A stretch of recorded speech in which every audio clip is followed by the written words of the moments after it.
Bienvenue à tous dans Rendez-vous chez vous. Aujourd'hui, je vous emmène en Bresse bourguignonne. Nous sommes à Dommartin-les-Cuiseaux, en Saône-et-Loire. C'est un village de 820 habitants que l'on connaît surtout pour cette œuvre monumentale, le plus grand poulet du monde installé sur l'aire d'autoroute. J'ai d'ailleurs rendez-vous avec son créateur.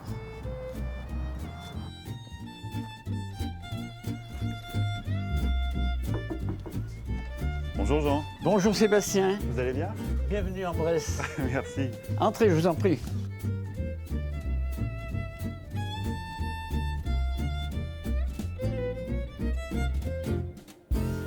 Alors là, vous êtes vraiment dans ma galerie, ma grande galerie. Voilà. Bon, là, voilà.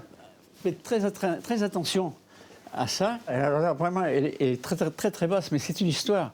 C'est une histoire. Les Bressans, il y a plus de 150 ans, étaient petits. Et les hommes en général étaient petits. Surtout la famille qui avait construit ça étaient des gens petits. Donc les poutres sont à hauteur de Bressan.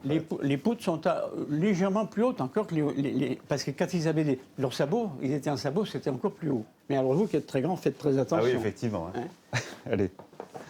Et donc là, c'est le fameux poulet de Bresse de l'autoroute alors. Alors là, ça c'est le poulet de Bresse de l'autoroute. Ça c'est un dessin que j'en ai fait 2 ans à peu près avant la mise en place du coq. Ça, c'est une maquette, mais qui a été faite après la pose du coq. Comment ça vous est venu, cette idée de... Cette idée, si vous voulez, j'avais eu l'heureuse chance d'être l'architecte des bâtiments de l'aire du poulet. Moi, le poulet de Bresse, je l'ai connu depuis tout petit avec ma grand-mère au marché et ainsi de suite. C'était vraiment d'identifier cette aire-là, qu'on avait appelée l'aire du poulet, par réellement un poulet. Et maintenant, ce poulet, il est connu de l'Europe entière. Alors maintenant, il y a encore quelque chose qui est extrêmement intéressant, c'est cette tuile. Ça paraît banal, une tuile. Quand ils ont fait l'autoroute, il a fallu démolir une ferme. J'avais fait racheter par la communauté de communes les tuiles existantes pour les faire remettre sur les nouveaux bâtiments. Quand le couvreur a trié les tuiles, il m'a dit, t'as vu, j'en ai trouvé une, il y a un coq qui est dessiné dessus. Incroyable. Alors là, vous avez la queue avec ces grandes plumes, vous avez des pattes, 2 petites pattes très frêles. C'était vraiment prémonitoire, quoi. Alors c'est pour ça que j'y tiens beaucoup. Voilà, je la garde précieusement.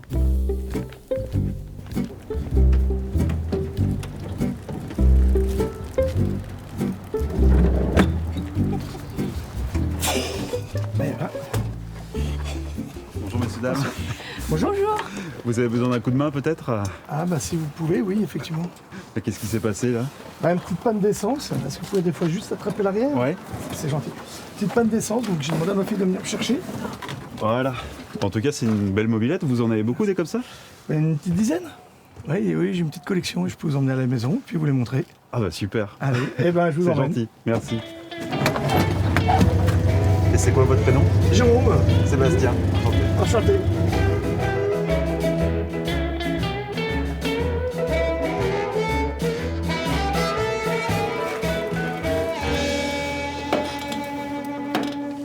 Voilà une partie de la collection. Et là, il y en a de tous les âges alors? Oui, tous les âges.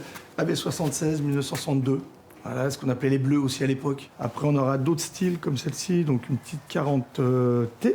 Là, on aura la 51, voilà, années 85. Et après, on va aller monter dans la gamme et on finit dans les années 2000. Ça vient d'où cette passion pour les mobilettes? Voilà, depuis tout jeune, clairement depuis mes 14 ans, où je rêvais d'avoir une moto déjà. Bon, j'étais trop jeune, donc on est parti sur les mobilettes.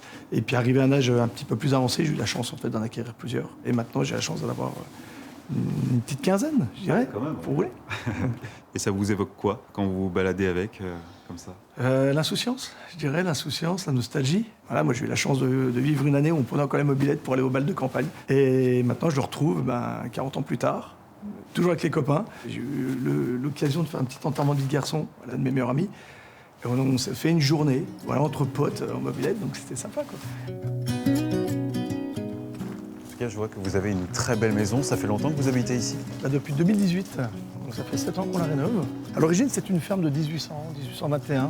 Et c'était une ferme qui servait essentiellement à l'époque aux cultures de chanvre. Pour le travailler, il le faisait tremper dans l'étang qui se situe juste en bas. Voilà, il le mettait tremper plusieurs semaines. Et une fois qu'il avait assez trempé, qu'il pouvait le travailler, il le tissait. Et il faisait en fait après sécher les filaments sur le balcon. Ça a été le vrai coup de cœur? Oui, quand même. Je dirais que Au début, ça a été compliqué parce qu'il y a beaucoup de travaux.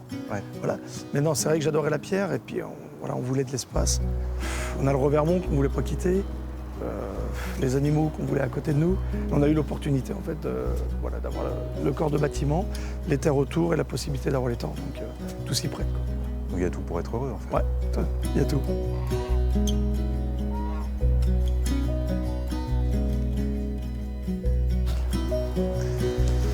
Bien, merci beaucoup Jérôme de nous avoir fait découvrir votre ferme du bonheur. Merci à toi Sébastien d'être venu en tout cas. Et Merci il est beaucoup. déjà l'heure pour nous de quitter Dommartin les Cuiseaux. On se dit à très bientôt pour un nouveau rendez-vous chez vous.